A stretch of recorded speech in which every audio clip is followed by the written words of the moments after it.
quando ho il via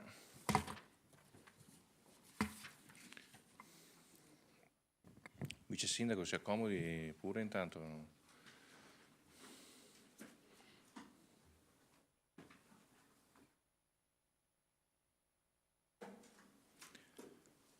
Quando ricevo il via libera.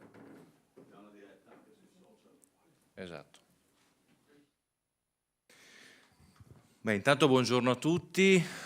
Porto innanzitutto i saluti del collega Claudio Borgia che vive e segue con grande attenzione tutto il territorio trevigiano, è l'unico eletto tra l'altro nel caso di Fratelli d'Italia, il nostro capogruppo, e segue questa iniziativa direttamente e personalmente, ma oggi non ha potuto essere presente e mi ha delegato a rappresentarlo. Desidero ringraziare sentitamente per la presenza e il costante impegno ovviamente il vice sindaco Traetta, l'assessore Valentina Ricesso e la Proloco di Cappella Maggiore e l'associazione La Ruota, che sono motori instancabili di questa manifestazione. Un saluto anche in particolare al sindaco di Cappella Maggiore, Maria Rosa Barazza.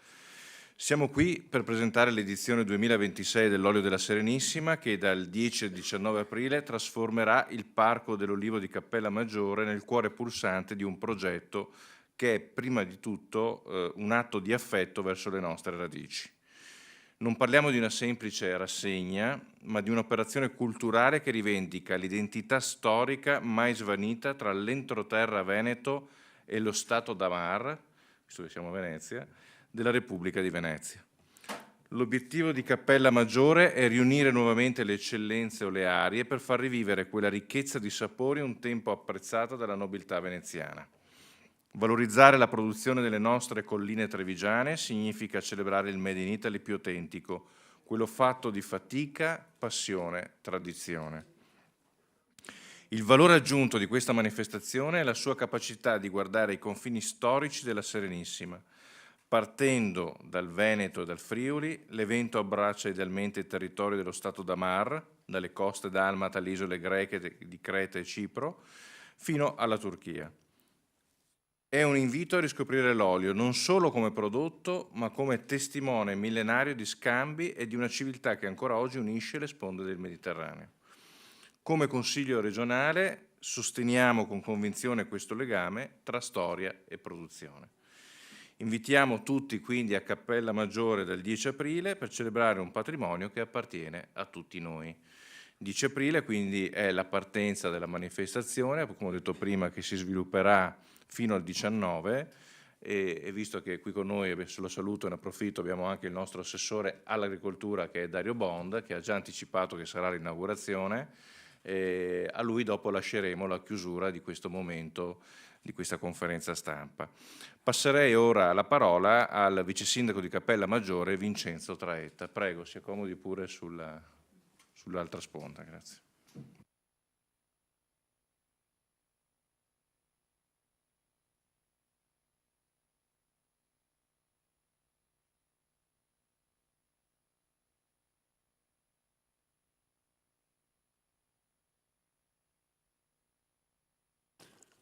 Pronto? Mi sentite? Sì.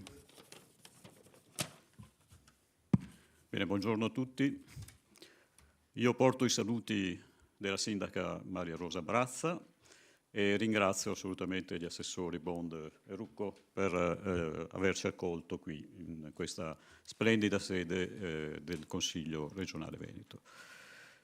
Il Comune di Cappella organizza per il 4º anno consecutivo questa meravigliosa manifestazione, l'Olio della Serenissima. Qual è l'intento principale? Chiaramente è quello di promuovere il valore pregiato dell'olio extravergine di oliva, detto anche oro verde. Perché oro verde? Perché è ottenuto da olive raccolte tra fine ottobre e novembre e subito spremute a freddo e ha un sapore delicato e fruttato. Ma come nasce la vocazione di questo territorio alla produzione dell'olio? Diciamo che fino al 1700 Cappella Maggiore era piena di ulivi. Successivamente, in seguito a una forte gelata, purtroppo gli ulivi non ci sono più, non ci sono stati più.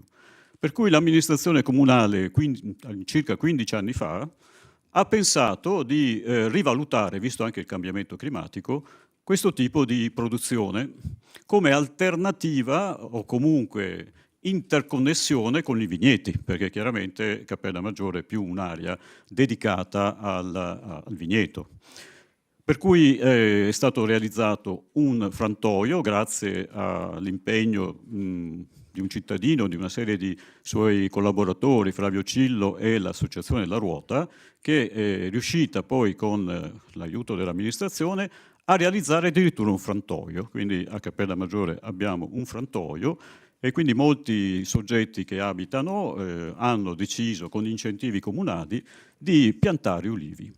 Questo è importante anche dal punto di vista della sostenibilità, del problema che per noi in genere, per l'Italia in generale, esiste, cioè i problemi idrogeologici. E quindi chiaramente i vigneti servono proprio per frenare sulle colline la discesa libera delle acque. Quindi anche questo è un aspetto fondamentale per cui si è pensato di ripristinare questo tipo di produzione. Altra cosa importante da dire è che quali sono i vantaggi, quali sono gli obiettivi di questo tipo di produzione e quindi poi della festa dell'olio della Serenissima, che è diventata l'emblema e il simbolo di tutto ciò. Chiaramente l'olio e l'olivo in generale serve per tutelare il corpo, perché è un prodotto sano, un prodotto che i nostri antichi hanno sempre prodotto. In realtà nasce dall'Asia Minore, ma poi è arrivato qui da noi e ha preso piede con delle produzioni di eccellenza. E anche sostenibilità del paesaggio. Altro obiettivo principale della manifestazione è quello di collegare la produzione locale, quindi quella del nostro territorio, e quella di territori più naturalmente vocati alla produzione olearia, come in primis la Puglia. Infatti ci saranno espositori anche provenienti dalla Puglia, che copre il 30% addirittura della produzione nazionale di olio. Quindi chiaramente da qui si vuole fare un confronto anche con produttori e persone che hanno un'esperienza maggiore rispetto alla nostra. Non di secondaria importanza è poi l'obiettivo, che è stato già citato anche dall'assessore, di rinsaldare quel legame storico-culturale fra le colline trevigiane e i territori un tempo appartenuti alla Repubblica di Venezia. Quindi saranno presenti diciamo, degli espositori dalla Slovenia, dalla Croazia, dalla Bosnia e Erzegovina, dall'Albania, dalla Grecia, da Creta, Montenegro, Turchia e Cipro. Quindi chiaramente tutto quello che era il bacino della Serenissima. Anche quest'anno chiaramente questo tipo di attività è stata consentita dalla collaborazione fra l'amministrazione comunale, ma soprattutto l'Associazione La Ruota, la Proloco, i comitati dei genitori delle scuole di Cappella Maggiore, tanti volontari e il contributo economico della Banca Prealpi San Biagio. E chiaramente ringrazio tutti questi enti, queste persone che si stanno impegnando perché questo tipo di manifestazione abbia successo. Altra cosa importante, chiaramente verrà dettagliata poi dall'assessore Ricesso che parlerà dopo di me, è il programma.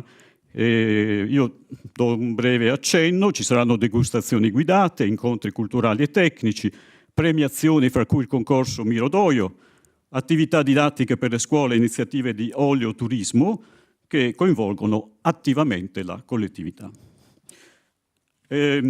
Altro aspetto, il parco dell'olio che l'assessore ha già praticamente citato, che diventerà insieme alla tecnostruttura che è presente nel centro di Cappella Maggiore il luogo dove fisicamente verranno fatte tutte queste esperienze.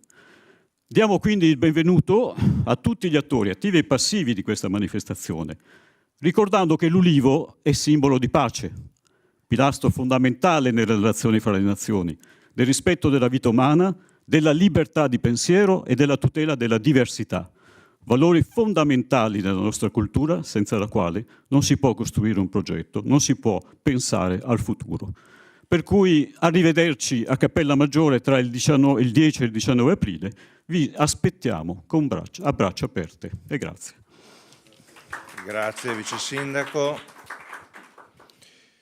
Lascerei ora la parola all'assessore Valentina Di Cesso, che oltre ad essere assessore al turismo e alla valorizzazione del territorio del comune di Cappella Maggiore, è anche la coordinatrice regionale del Veneto della rete delle città dell'olio,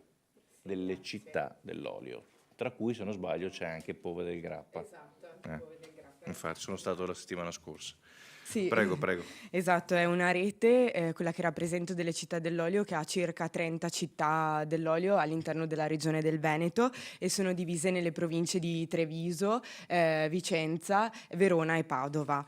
È una rete che ci ha permesso anche di andare in giro, nel senso che questa, grazie alla rete delle città dell'olio che rappresento in qualità di coordinatrice regionale e membro di giunta nazionale dell'Associazione Nazionale Città dell'Olio, siamo riusciti ad essere presenti al Sol di Verona, anche con l'olio della Serenissima e anche con una degustazione di oli del Veneto, e abbiamo partecipato anche a Evo Olio Expo a Bari, proprio con la degustazione dei nostri oli e anche portando la manifestazione. Quindi diciamo che essere parte di questa rete ci ha aiutati tanto a promuovere l'olio della Serenissima, ma non solo, ma anche gli oli del Veneto. E vi vorrei dare dei dati rispetto a questo. Anche nel programma, vedete, ieri siamo stati a fare una degustazione degli oli del Veneto presso le grotte del Caglieron, ma soprattutto quest'anno, l'edizione del 2026, ha un qualcosa di diverso, nel senso che è partita proprio nel modo di fare rete e costruire attraverso varie iniziative. In primis abbiamo coinvolto la cooperativa Terra Fertile con una mostra dedicata all'inclusione e alle emozioni, una cooperativa anche che si occupa nel settore agricolo, ma che poi verrà presentata da Lorella come vicepresidente di Terra Fertile. Oltre a questo abbiamo invitato la partecipazione di tutti i ristoranti del territorio di Cappella Maggiore. Abbiamo gli oli delle PPL del Veneto, un consorzio che sta facendo molto nella promozione degli oli del nostro territorio, e poi abbiamo anche una collaborazione con l'Infopoint del Consorzio Proloco Prealpi e la collaborazione dell'Associazione per il Patrimonio delle Colline del Prosecco UNESCO Conegliano Valdobbiadene, con cui abbiamo in programma venerdì 17 una conferenza sul paesaggio, perché sappiamo che è un paesaggio non solo dedicato alla viticoltura, ma è anche un paesaggio olivicolo, e poi la presidente, appunto, Marina Montedoro, ci illustrerà anche questo evento. Abbiamo, oltre a queste collaborazioni, quest'anno avremo all'interno anche un banco solidale dei sottoli con Caritas Vittorio Veneto, e proprio l'evento di quest'anno vuole dare questa direzione, questo significato, che va oltre appunto la promozione del nostro prodotto d'eccellenza, ma anche per diventare un'occasione di solidarietà e di mettere al centro varie realtà del nostro territorio, e quindi un'attenzione anche al bene comune. Questo è il messaggio che vogliamo lanciare di quest'anno, cioè di un territorio unito, capace di fare squadra e di riconoscersi nei valori dell'olio Evo come espressione di cultura, di accoglienza e di futuro. Quest'anno il lavoro si traduce anche in numeri importanti, perché avremo un banco degustazioni con 70 oli, di cui 42 provenienti dal Veneto. Un dato che non è solo quantitativo, ma profondamente qualitativo, perché significa che il Veneto c'è, è presente ed è protagonista, e lo è stato anche quando siamo stati a Bari, perché ci è stato detto che abbiamo un olio di qualità, eccellenze, che va promosso e va portata avanti anche in questa direzione. Come ha detto prima il vice sindaco, è una manifestazione che promuove non solo l'aspetto olivicolo e agricolo, quindi attraverso anche quelle che sono le lezioni di potatura con il professore Benedetto Ruperti, la tavola rotonda che faremo sabato 11 aprile sull'olivicoltura e oleoturismo, ma proprio vogliamo portare anche questo aspetto importante dell'oleoturismo. Proprio in questa tavola rotonda, dove ci saranno varie persone, tra cui anche la presidente del Consorzio Turismo dell'Olio Nazionale, vogliamo portare quella che è l'opportunità dell'oleoturismo per la diversificazione anche all'interno di un'azienda agricola, e quindi la capacità anche di economizzare su questo aspetto.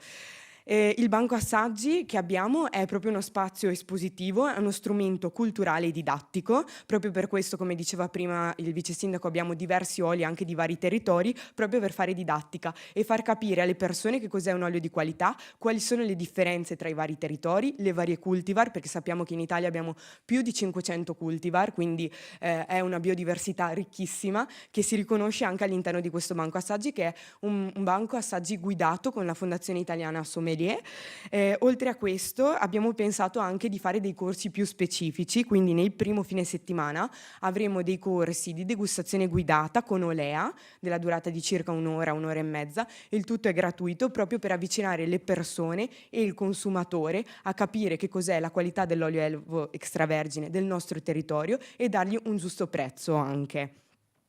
E quest'anno abbiamo anche inserito un evento che per me è molto importante, che ha un aspetto educativo. Anche nelle linee programmatiche di Città dell'Olio abbiamo questa parte dedicata proprio ai ragazzi e ai bambini, che si chiama Olio in Cattedra, e noi quest'anno abbiamo portato un progetto un po' diverso, nel senso che grazie all'aiuto e al supporto delle scuole del nostro comune abbiamo creato un personaggio, cioè Olivella, l'oliva di Cappella, che guiderà i bambini attraverso un percorso nel Parco dell'Olivo, dove racconterà la storia del nostro parco, la storia dell'olivicoltura, e sarà un'occasione anche per sostenere le nostre scuole dell'infanzia e primaria del nostro territorio. Detto questo, non mi voglio dilungare tantissimo, ma avremo anche delle visite gratuite al frantoio, proprio per far capire il ciclo completo produttivo, ed infine domenica 19 con l'aiuto dell'Associazione Zeneda di Vittorio Veneto e con una guida ai GAI faremo delle visite ai 2 frantoi della Tappa Olearia e Reizia, e alle aziende agricole olivicole dei comuni di Cappellamaggiore e Vittorio Veneto. Non mancheranno i cooking show di abbinamento sia con il gelato che con il cioccolato. Ogni cena e ogni pasto sarà abbinato con gli oli del nostro territorio, e quindi speriamo di fare una grande promozione di questo territorio e del nostro prodotto di eccellenza. Grazie Assessore, complimenti. Ho sentito anche molta passione nello spiegare, vuol dire che c'è, essendo anche coordinatrice, complimenti veramente. E lascerei la parola per un intervento sul nome dell'olio della Serenissima ad Ezio Padovan. Prego. Bene. Buongiorno. Il mio intervento così si riferisce al momento di ideazione del nome, ma vorrei fare una premessa. Io sono un architetto che progetta parchi tematico-didattici, non divertimenti, ma legate al turismo familiare, alle scuole, per diversificare la stagione turistica, ho questo tipo di approccio. Pur essendo bellunese come l'assessore Bond, ho lavorato parecchio in provincia di Treviso e ho portato per esempio il parco archeologico didattico del Livelet a Rivinelago, il parco delle grotte del Caglieron a Fregona, e poi ho lavorato anche in Lazio, in Toscana, ho avuto modo di fare progetti anche in altre zone d'Italia. Nel 2014 ho proposto all'allora amministrazione di Fregona, che si è fatta a capofila, di fare una rete dei parchi tematico-didattici dell'Alta Marca trevigiana, e abbiamo fatto per la prima volta 3 consigli comunali che hanno fatto una delibera per appunto dar vita a questa rete dei parchi. Da questa idea nasce poi l'idea di proporre a Cappellamaggiore, che era già fortemente caratterizzata per il frantoio e per il territorio, per l'ulivo, di far nascere un parco tematico sempre didattico dedicato all'ulivo. Il parco quindi aveva già delle emergenze, dei valori del territorio, serviva un evento che lo caratterizzasse secondo me a livello internazionale e quindi che gli desse proprio una propria identità molto forte rispetto ai competitori del Veneto che si possono proporre con questa idea. E da lì nasce l'idea dell'olio della Serenissima, cioè recuperare, io sono abituato a lavorare con gli archeologi molto, recuperare una parte del nostro patrimonio che era andato disperso, ovvero la grandissima cultura veneta, della Repubblica Veneta, dell'olio d'oliva, che era un prodotto, nel 1500 erano gli inglesi del Mediterraneo, cioè avevano codificato come veniva gestito, commercializzato l'olio rispetto al loro mercato di distribuzione. Quindi recuperare tutto questo grande patrimonio di cultura dell'olio, sia per lo stato di terra che per lo stato da mar, che sappiamo appunto arrivava fino a Cipro e alle colonie, no? Quindi recuperare tutto questo patrimonio e valorizzarlo su un evento, quindi un evento che è parte del parco tematico dell'Ulivo di Cappella Maggiore. Questo è un po' il cuore, diciamo, e da dove nasce l'idea dell'olio della Serenissima. Bene. Complimenti, grazie.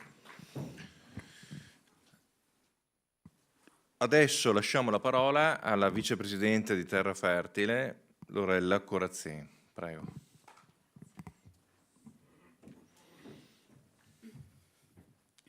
Buongiorno a tutti, Prego. vi ringrazio per l'invito. Allora, a nome della cooperativa Terra Fertile vi presento un po' il progetto espositivo Authentic Artificial, l'inclusione nell'era delle maschere, un progetto che nasce appunto da un incontro con il Comune di Cappella e da questa manifestazione, con un intento proprio importante di creare un ponte di inclusione e di conoscenza tra territori molto vicini. Allora, noi siamo una cooperativa sociale nata nel 97 nel Vittoriese. Ci occupiamo prevalentemente di servizi socio-assistenziali, inclusione, educazione a favore di persone svantaggiate e in particolare con disabilità. E il tema del lavoro lo affrontiamo molto in un progetto di agriparco in Vittorio Veneto, quindi tocchiamo il tema dell'agricoltura, quindi ci sono tante cose che ci legano essenzialmente. Cultura, cura, cambiamento, territorio, inclusione sono le parole che noi abbiamo scelto come cooperativa per presentarci e per rappresentarci e indicano proprio i valori di riferimento nostri. Noi come cooperativa da tempo abbiamo deciso di approfondire il tema della disparità e crediamo molto che l'arte e le nuove tecnologie, in particolare l'intelligenza artificiale, possano diventare valore e aumentare la qualità della vita delle persone. E proprio da questo assunto è nata questa mostra, che per noi è un progetto di social art, di arte sociale, e che vuole ci interroga su quanto rimane ancora di umano nelle relazioni contemporanee e in un contesto che spesso è segnato anche da solitudine, da iperinformazione e da molto consumismo. Attraverso un approccio partecipativo, interattivo, siamo partiti dal nostro territorio, dalle persone che conosciamo, e abbiamo pensato delle opere che non siano degli elementi definitivi, ma vogliono essere qualcosa che muta nel tempo, che si arricchisce e che diventa dialogo col territorio di appartenenza. Il nostro obiettivo è quello di creare un impatto concreto, mettendo proprio al centro del nostro pensiero, della nostra riflessione, l'inclusione, la relazione alle persone, e partendo da quelle più vulnerabili, che sono il nostro focus di interesse.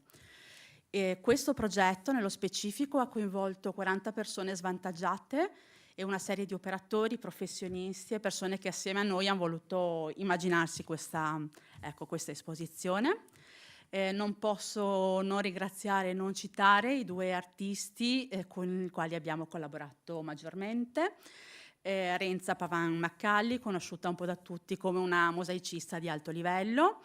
Delle sue generazioni vivono molto influenze africane e del lontano Oriente. E Stefano Mitrione, che è in presente in sala con me, difficile da trovare una definizione che proprio lo blocchi, lo fermi. Sicuramente l'imprevedibilità è una sua caratteristica principale, spazia da tantissime tecniche, dalla performance al new media, alla fotografia sociale, al web design, con una disinvoltura molto sorprendente. Cosa abbiamo proposto al nostro territorio? Allora, una mostra che si sviluppa attorno a 3 nodi principali, a 3 concetti.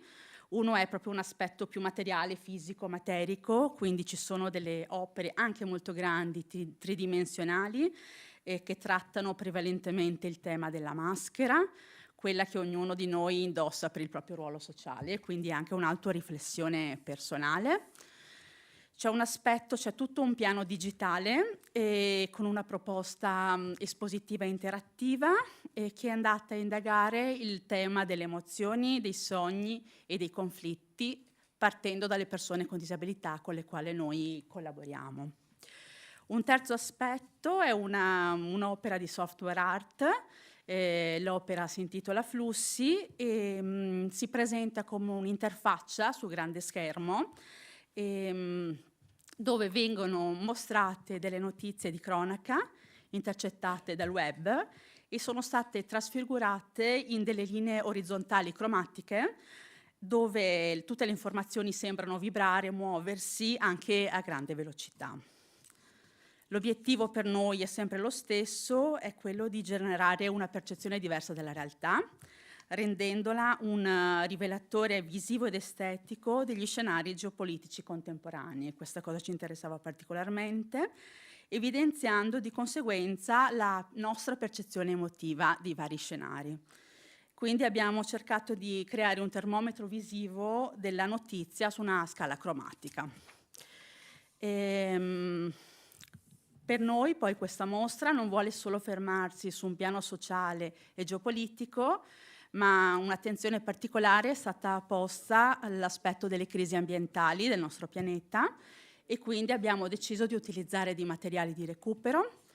Un'opera che parla del deserto richiama il surriscaldamento globale, mentre un'altra opera focalizza l'attenzione sugli oceani, questa si chiama Mare. Non da meno, un altro grido di emergenza è stato trattato posizionando centinaia di tubi di irrigazione che pendono dal soffitto e che ormai sono induriti dalla siccità. Quindi questo è stato il nostro tentativo di portare dei temi per noi particolarmente importanti. Quindi questo progetto ha voluto proprio muoversi su una molteplicità di aspetti all'interno delle emergenze del nostro sistema e creando una dimensione estetica e cromatica che speriamo abbia anche un buon impatto emotivo per chi ha la possibilità di venire a vederla. Vi invitiamo nei prossimi 2 fine settimana a portare il vostro contributo alla mostra, perché c'è anche una parte proprio attiva, vogliamo coinvolgere le persone, oltre che insomma darci un vostro feedback. Vi ringraziamo. Grazie alla vicepresidente Terrafertile. Lascerei la parola all'assessore Bond per un saluto. Tu hai impegni istituzionali, so che ti devi muovere. Grazie, carissimo. Io lascerei Grazie, chiudere dopo la Lucco. Presidente. Beh, allora, intanto grazie di avermi invitato. Porto i saluti del Presidente Alberto Stefani. Invito già la Presidente, la Vice Sindaca, il Sindaco a collaborare con noi per quanto riguarda la stesura della nuova programmazione del CSR, perché alcune idee che tu hai tracciato, hai spiegato anche delle città dell'olio, i percorsi olioturistici devono diventare patrimonio dell'intero Veneto. Poi aggiungo una cosa con molta precisione e mi collego anche ai parchi, diciamo, tematici. L'olivo è una pianta che è un tutt'uno importante per l'intero territorio. Pensate che è una delle piante che assorbe di più CO2, quindi anche dal punto di vista dei crediti di carbonio ha una sua rilevanza, ma pensate che l'olivo in generale, oltre che a fare un olio che è ottimo a livello alimentare, ma ottimo anche a livello salutistico, ha tutta una serie di proprietà dal legno fino alla foglia. Io me ne sono occupato per motivi professionali, però, ripeto, considero l'olivo la pianta per eccellenza a livello terapeutico, perché è un potente antiossidante, come l'olio è un potente antiossidante. Ecco, perché faccio questa premessa? Perché sempre di più noi dobbiamo rivolgerci a un mondo che cerca tante esperienze, che cerca l'assaggio, che cerca il benessere, che cerca di stare bene sotto un olivo, che cerca anche l'ecologia. Ed è per questo che queste iniziative, che non hanno un grandissimo PIL in termini di produzione, però hanno un grandissimo ritorno dal punto di vista dell'immagine, devono essere sostenute e devono essere in qualche maniera inserite anche in un contesto di programmazione europea.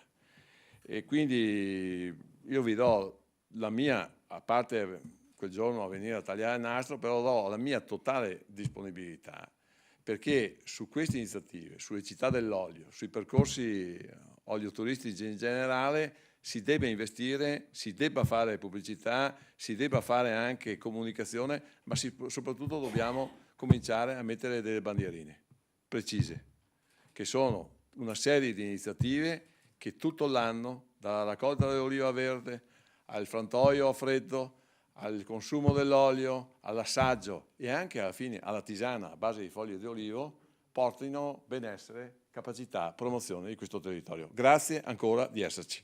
Grazie Assessore per la tua presenza e il sostegno. Chiude la Presidente dell'Associazione Colline del Prosecco di Valdobbiadene e Conegliano, la dottoressa Marina Montedoro. Prego.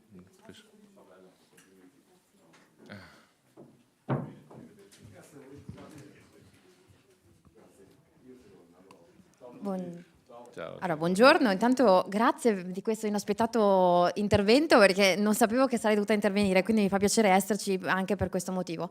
No, il mio direttore non me l'ha detto, comunque va benissimo. Allora, intanto per noi come associazione è la prima volta che diciamo diamo il patrocinio, comunque collaboriamo per questa attività che voi realizzate da qualche anno, e quindi ringrazio Valentina perché è stata lei poi la persona che ci ha contattati e che ci ha invitati a partecipare. Ci fa molto piacere perché noi siamo l'associazione delle colline del Prosecco di Conegliano e Valdobbiadene e quindi della core zone e della buffer, che sono le due aree diciamo così più importanti e tutelate da UNESCO. Poi però c'è anche tutta un'area che è quella della commitment, che invece non fa parte di UNESCO, ma che con grande lungimiranza nel 2019 ha deciso comunque di firmare, di sostenere quell'area attraverso appunto un protocollo che ha siglato con la Regione Veneto, quindi anche rispettando un po' quelli che sono i dettami di sostenibilità del nostro territorio che è patrimonio dell'umanità. Quindi a noi come associazione fa piacere esserci e vi ringraziamo di questa diciamo condivisione e collaborazione. Organizzeremo in collaborazione con il Comune appunto il 17 di aprile alle ore 18 in piazza a Cappella Maggiore un momento per raccontare un pochino quello che secondo noi è un elemento fondamentale, cioè il rapporto tra il paesaggio, perché noi di questo ci occupiamo essendo noi un paesaggio culturale tutelato da UNESCO, l'olio e anche ovviamente il vino, perché non possiamo che non ricordare anche che sulle colline del Prosecco di Conegliano e Valdobbiadene si fa questo straordinario nettare, e chiaramente anche il turismo lento, perché per noi è fondamentale raccontare il nostro territorio non soltanto attraverso i prodotti, ma anche attraverso la lentezza dell'assaporare quello che è anche il paesaggio, ciò che noi attraversiamo quando andiamo appunto a fare una visita. Poi mi fa piacere che ci siano anche una serie di attività invece collegate alle disabilità, perché noi come associazione quest'anno siamo riusciti ad aprire un percorso che è totalmente accessibile. A Cortina abbiamo parlato proprio di questo e riteniamo che debba essere veramente un obiettivo che noi ci diamo, quello di avere maggiore attenzione rispetto alla disabilità, e le Olimpiadi ci hanno insegnato che la disabilità non è una differenza, ma semmai è un valore aggiunto che noi invece dobbiamo cercare di valorizzare, quindi complimenti per le attività che riuscirete a fare. Chiudo dicendo che la olivicoltura in Veneto, penso che lo sappiate meglio di me, abbiamo 5.000 ettari, 500 sono nella zona del Trevigiano, quindi stiamo parlando di qualcosa di veramente di nicchia. Il 70% sta a Verona, però tenete conto che ci sono 1 milione di ettari a livello nazionale, quindi noi siamo il nulla, siamo meno dell'1%. Ciò nonostante è giusto cercare di mantenere quelle produzioni che sono tipiche e che raccontano la tradizione del nostro territorio rurale, e quindi ben venga a raccontare anche la storia della Serenissima, che è collegata a questo prodotto straordinario, che ha tanti problemi, che mi ha fatto piacere che l'assessore abbia detto partecipiamo insieme alla costruzione del nuovo CSR, perché sicuramente l'olivicoltura è uno di quei settori che noi dobbiamo tutelare, proprio perché è un settore di nicchia, ma che va a interessare anche il turismo, con l'olioturismo e con quello che poi è anche il turismo del vino di quelle aree. Per cui ricordiamoci che anche se è di nicchia, anche se è in grassa difficoltà, 2025 noi abbiamo fatto meno 87% di fatturato, noi dobbiamo cercare anche di sostenere le aziende agricole. Quindi secondo me queste attività, un evento come come questo va portato avanti, noi lo sosterremo anche il prossimo anno, magari anche di più, ve lo dico proprio con grande interesse nei confronti di queste azioni che si fanno sul territorio, perché è chiaro che da questa condivisione, da questa sinergia noi possiamo portare un valore aggiunto in realtà anche alle aziende agricole, e ci teniamo in modo particolare perché poi le colline del Prosecco, di Conegliano e Valdobbiadene, senza gli agricoltori, io lo dico sempre, sono viticoltori ma anche oggi olivicoltori, perché c'è chi sta piantando olivi anche sulle colline, le colline hanno olivi centenari in realtà, e quindi per noi è un modo anche per sostenere attività economiche che portano un valore sul territorio, quindi ci vediamo nei giorni del vostro olio della Serenissima. Grazie. Grazie Presidente per il sostegno, e quindi andiamo a chiusura ringraziando tutti i partecipanti per questo momento di condivisione con la stampa, quindi poi questo messaggio verrà fatto ovviamente transitare su tutti i canali di informazione, e quindi vi aspettiamo tutti dal 10 aprile in poi all'olio della Serenissima, a Cappella Maggiore naturalmente. Grazie e buon lavoro, buon divertimento.